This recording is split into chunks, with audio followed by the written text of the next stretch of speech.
Hang on. Hang on! There we go. Oh, fucking hell. It's like waiting in the lobby at World of Tanks. Someone get their tanks sorted. Yeah, I have become a World of Tanks nerd.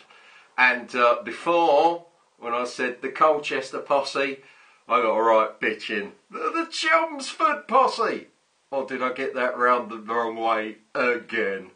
Anyway, girlfriend, so I've been out and watched. Did you like the growing a bit, isn't it? I'm going to grow this bit like this. I'm going to have 2 Chinese ones here. I know I'm going to have a handlebar as well. What do you think? Anyway, talking about tangents. Just coming from the workshop. The old silent gun mech project. So I've just got the trigger frame done. There's all your valve installed. That's nice. You have to do this so that when the valve is fully, what's the word, actuated, the trigger is on the trigger frame stop. Otherwise, you'll snap the trigger. Now, there is a company that does aftermarket metal triggers, but I don't know who it is. So, if anyone who's a little bit wiser than me in the world of the paintball website knows the company that does that metal trigger, pop a comment on, dude, and I'll have a chat with them, see if we can get some triggers from them. We've got the milling done out in the SP1 frame now, so this is just a lovely sliding fit. Look at that, that's nice, that's all good. We've got your valve installed. We'll be doing a first plumb up tomorrow. That's not your barrel. I've been on the dog and bone. Actually, I haven't. I've been on the internet, but it's the same sort of thing, and it's like a phone but with keyboards, right? I've been speaking to Hans. I have got for you a full-length 16-inch carbon fibre barrel, the one with the freaks that are built in. It's not a full freak carbon fibre barrel. I can't think of the name of it. It's a bit weird looking, and with all the all-American porting at the front, which is that amount of porting there. We need loads and loads and loads of porting. I already have a full carbon fibre wrap for this, but I can't make the fittings until I get that carbon fibre barrel here. So guaranteed the fittings will then require a different size internally for me to do the friction fit onto the barrel, because I don't do them threaded. As those that watch the channel know by now, I fucking hate thread cutting on a lathe. Some people are just like, yeah, bish bash, this gear, that gear. Man, I have to sit there with a calculator and my little Dr. Scroats book and work everything out. Oh, I'll take it to my buddy, or there's a good job in engineer shop down the road. I'll get them to do my thread cutting. Yeah, openly admit it. Anyway, so what I'm thinking is, while I'm doing this trigger frame, might as well do 2 of them. So I've actually got a spare mechanical setup trigger frame. I haven't installed the valve, but all the valve mounting and everything is on this one. So if anybody else wants a mech, let me know. Next thing we're doing for Uncle Mick Mac, who wants to say thank you to one of his farmer, forester, hunter chummies out in Germany. They do proper hunting over there, like, yeah. And so he's got a friend he's done him a really good favour, wants to say thank you, and he wants to buy me a little folder. And I have this, it's a lovely little folder. The sheath is top quality, I really like this sheath. As you can see, pop open. It comes with your old sharpening steel, but I would never use one of these. Actually use that as a firelighting steel. Don't ever sharpen your knife with one of these things, they're fucking terrible. And I have this. This is a French. I never know if I'm pronouncing Liquinaire. To me, it's a fucking ratchet. Yeah, it's a Jamaican ratchet. It's a lovely bit of kit. Let's see if we can just catch that. The blade there. The blade is absolutely gorgeous, man. It's really mosaic. In fact, this is probably one of the best folder blades I've ever seen. All the scroll work starts from the back of the blade handle and runs down into the spine as well. Rosewood handles, brass bolsters, and all the brass is inlaid as well. All the liner lock and stuff. And then You got corkscrew on it, so if he likes a hey, he's sorted.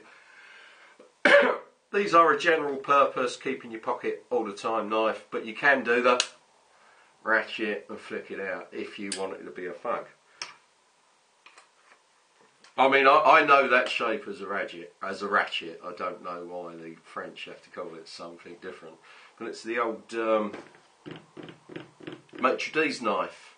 The blades for taking the silver off the bottle and the corkscrew for the old wine bottles, or something like that. Anyway, but it's a lovely little bit of kit, and if I wasn't so hard up, I'd be keeping this for myself. So next thing, skinners. If you're a proper hunter and you do your own skinning and tanning and all that, these didn't start as hunting knives, they started as archery knives, but everyone I've sold to, they're all using them to skin with. What there is here on this big curved blade at the back, when you're scraping the fat off the animal skin prior to drying and tanning and all that, if you pull the skin over your thigh and then you just drag the curve towards you, takes all the fat off. It's absolutely fantastic for it. And of course these things, absolutely razor sharp. Rosewood and olive wood handle brass inlays. It's got a lovely little lanyard on it, and it's also got, I don't know if you can really see it, it's got a really nice subdued pattern as well, and the bolsters are also Damascus steel. So we're going to quickly move on, just watching the old timer, the old fucking timer.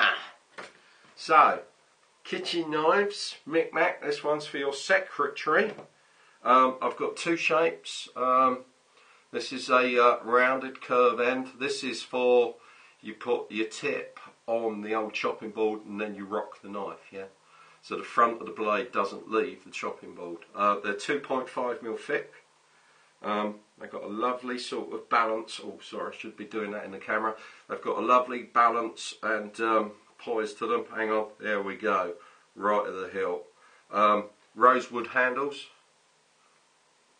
7 inches, and the blade 7 inches as well. Yeah? I wish. So yeah, kitchen.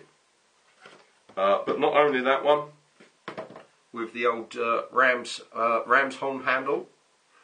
This one is a pointer.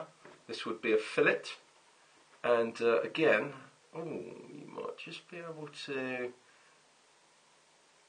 See, I'm watching the camera view screen intently to make sure you see I'm not making love to you with my eyes.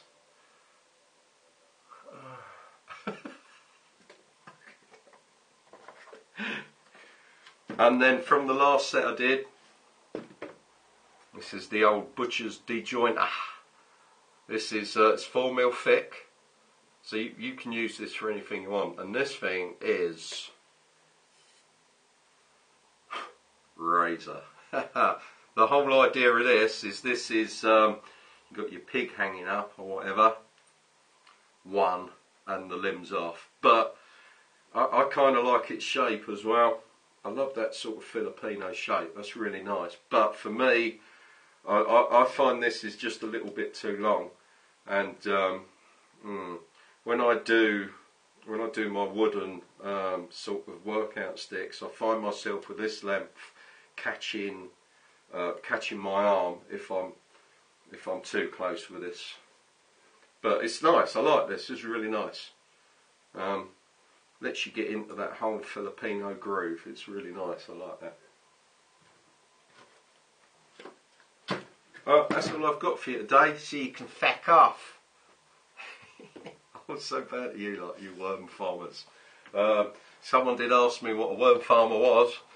There's two worm farmers, people on sports bikes who get their tyres so hot because they're so good on cornering, they have big rubber worms coming off the edge of the tyres. But from the dirt bike world, a worm farmer, someone who gets their bike stuck in the mud and just sits there revving it, digging a big hole, and of course worms are coming out the ground. That's worm farmers.